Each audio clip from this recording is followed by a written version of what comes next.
Students, good evening.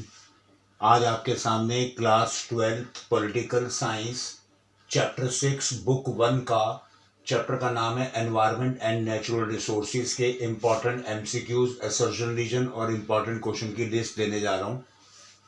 सबसे पहले MCQ का फर्स्ट क्वेश्चन है, name 2 countries of global south. Global south की 2 कंट्री के नाम बताओ। ऑप्शन ए है India and Bangladesh, India and UK, UK and USA, France and UK. तो ग्लोबल साउथ की जो 2 कंट्रीज हैं वो हैं इंडिया एंड बांग्लादेश। ये एशियन कंट्रीज हैं, इनको ग्लोबल साउथ भी कहते हैं। Question second, earth summit was attended by. कितनी कंट्रियों ने अर्थ समिट को अटेंड किया था?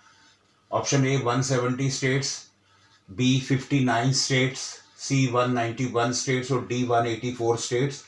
तो अर्थ समिट जो रियो डी जेनेरियो ब्राजील में हुआ था उसे 170 स्टेट्स ने अटेंड किया था। Question 3, which of the club published the following the book limits to growth. नीचे लिखो में से कौन से क्लब ने बुक पब्लिश की थी? बुक का नाम था लिमिट्स टू ग्रोथ, कि अपनी ग्रोथ को लिमिट रखो। वो कौन सा क्लब था? The club of London, club of Rome, Jacobian club या नन ऑफ द अबव। तो वो क्लब था जिन्होंने limits to growth book publish की थी, उसका क्लब का नाम था the club of Rome. Which of the following do not come under common. Common का मतलब होता है जो हम सब लोगों की, सभी कंट्रीज की कॉमन चीज होती है। तो कौन सी चीज इसमें कॉमन में नहीं आती? कॉमन रूम, ये तो कॉमन में आ रहा है। कम्युनिटी सेंटर, इसमें भी सभी लोग जा सकते हैं। Study room of a person, ये नहीं आएगा। और पार्क भी सभी कॉमन लोग जा सकते हैं, इसको यूज कर सकते हैं। लेकिन स्टडी ऑफ अ पर्सन, एक बंदे का स्टडी रूम, ये उसका पर्सनल होगा, ये कॉमन नहीं होगा। क्वेश्चन 5th मैच है, रियो de Janeiro, Antarctic treaty, Montreal protocol, Antarctic environment protocol. इसके आगे ऑप्शंस दे रखे हैं, तो आप देखेंगे फर्स्ट का ऑप्शन 4 है, रियो डी जेनेरियो 1992 में ये हुआ था ब्राजील में। सेकंड का फर्स्ट है एंटार्क्टिक ट्रीटी, फर्स्ट मींस 1959 में हुई थी। और सी मॉन्ट्रियल प्रोटोकॉल, ये है सी का सेकंड, यानी 1987 में हुई थी। और एंटार्क्टिक एनवायरमेंटल प्रोटोकॉल, ये थर्ड, यानी 1991 में हुई थी। तो इस तरीके से ये match the column. The average carbon emission in the world is about. पूरे वर्ल्ड से जो कार्बन निकलता है वो लगभग कितना है? 1.6 tons per capita, 3.8 tons per capita, 2.8 tons per capita या नन ऑफ द अबव। तो पूरे वर्ल्ड से जो कार्बन निकलता है और एटमॉस्फेयर में जाता है वो है 3.8 टन्स पर कैपिटा, यानी प्रति व्यक्ति। Question 7, which countries were exempted from the Kyoto protocol से जिन्हें छूट मिली हुई थी, जो परे थे?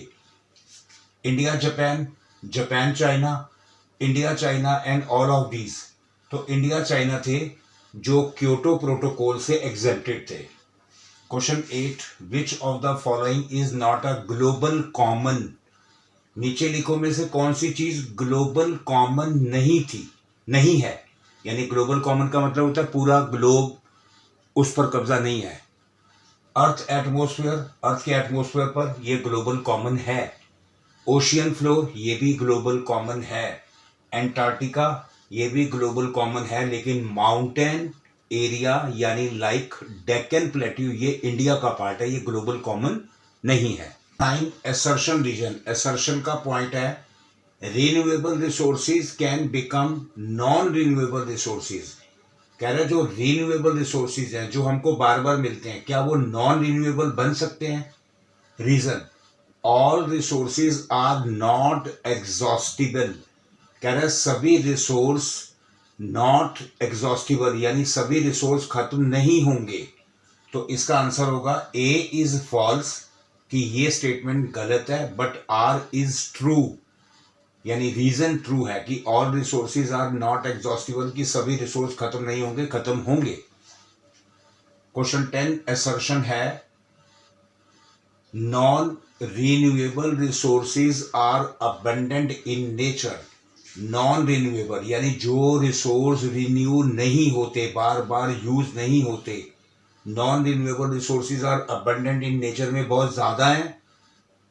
Reason, non renewable resources will get exhausted after several years of usage. काफ़ी सालों तक यूज़ करने के बाद नॉन रिन्यूएबल रिसोर्स खत्म हो जाएंगे। तो इसका आंसर है A is false but R is true. A गलत है लेकिन आर ट्रू है। इंपॉर्टेंट क्वेश्चंस का फर्स्ट क्वेश्चन है, what is meant by global north and global south से आप क्या समझते हो?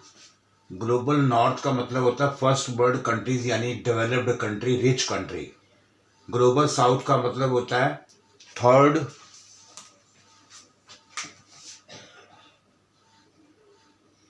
वर्ल्ड कंट्रीज यानी डेवलपिंग कंट्रीज, थोड़ी अंडर डेवलप्ड कंट्रीज यानी ये रिच इतनी नहीं होती। Question 2, what is Kyoto protocol से आप क्या समझते हैं? Question 4, what is Brundtland report क्या है? Question 4, write two outcome of Rio summit, Rio de Janeiro summit जो ब्राजील में हुआ था, उसके 2 क्या रिजल्ट निकले? Question 5, suggest any 2 methods to save forest from rapid degradation. तेजी से फॉरेस्ट खत्म हो रहे हैं, उनको सेव करने के 2 मेथड या 2 तरीके बताइए। Highlight any 2 reasons why environmental issues have become the concern of global politics.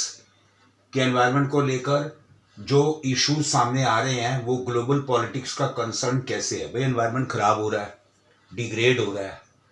Question 7, what do you mean by indigenous population से आप क्या समझते हो?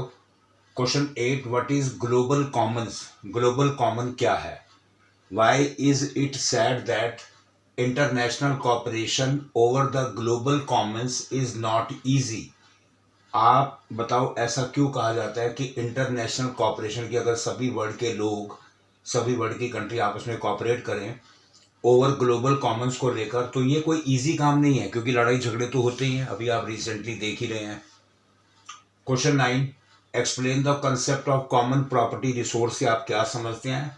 With the help of an example from India से एग्जाम्पल देकर आप इसे क्लियर कीजिए। ये इंपॉर्टेंट क्वेश्चन हैं सभी। What do you mean by environmental movement से आप क्या समझते हो?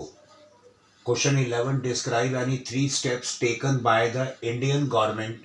ऐसे कौन से 3 स्टेप्स उठाए हैं to check the environmental degradation की, जो एनवायरमेंट खराब हो रहा है उसको बचाने के लिए। Question 12, analyse the India stand on any 3 environmental issue को लेकर भारत का स्टैंड, भारत की स्थिति क्या है? Question 13, analyse the concept of common but differentiated responsibility. सबकी कॉमन जिम्मेदारी है लेकिन डिफरेंशिएटेड रिस्पॉन्सिबिलिटी सभी निभाते हैं ऑफ द स्टेट, सभी countries towards the protection of environment को लेकर। इस स्टेटमेंट को आप एनालाइज कीजिए। Describe any 4 issues that compelled global politics to think about environmental concern. कौन से ऐसे 4 इश्यूज हैं जिन पर कंपेल किया जा रहा है, दबाव डाला जा रहा है ग्लोबल पॉलिटिक्स को लेकर कि टू थिंक, वो सोचें अबाउट एनवायरमेंटल कंसर्न को लेकर। वो 4 इशू हैं, लॉस ऑफ फर्टिलिटी, मिट्टी की फर्टिलिटी खराब हो रही है, lack of safe water and sanitation, पीने के पानी की कमी हो रही है, सफाई बिल्कुल खत्म होती जा रही है, डिफॉरेस्टेशन, जंगल काटे जा रहे हैं, ओजोन होल, ओजोन में छेद होता जा रहा है। Question 15, explain any 3 methods to protect the environment from pollution. 3 ऐसे तरीके बताओ जिससे हम एनवायरमेंट को पोल्यूशन से बचा सकते हैं। इसका आंसर हमारे शॉर्ट्स में है। Question 16, which countries have control over Antarctica पर अपना कब्जा जमाने की कोशिश कर रहे हैं। वो कंट्री हैं UK, Argentina, Chile, Norway, France, Australia. They have made legal claim, ये अपना लीगल क्लेम मानते हैं। ये सभी कहते हैं ये हमारी जगह है, ये हमारा एरिया है। सो रॉन्ग, ये गलत है।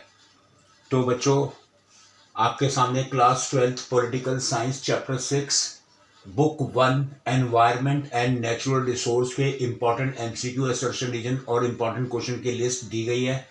सिर्फ 16 क्वेश्चन है, इसी में बोर्ड एग्जाम में आएगा। आप एनसीईआरटी पर फोकस रखिए और इन सभी क्वेश्चंस को आप ध्यान से कीजिए, और आप हमारी बाकी वीडियोस शॉर्ट्स देखते रहिए। अगर आपको अच्छी लगे तो आप उन्हें लाइक कीजिए, शेयर कीजिए और सब्सक्राइब कीजिए। Thank you so much.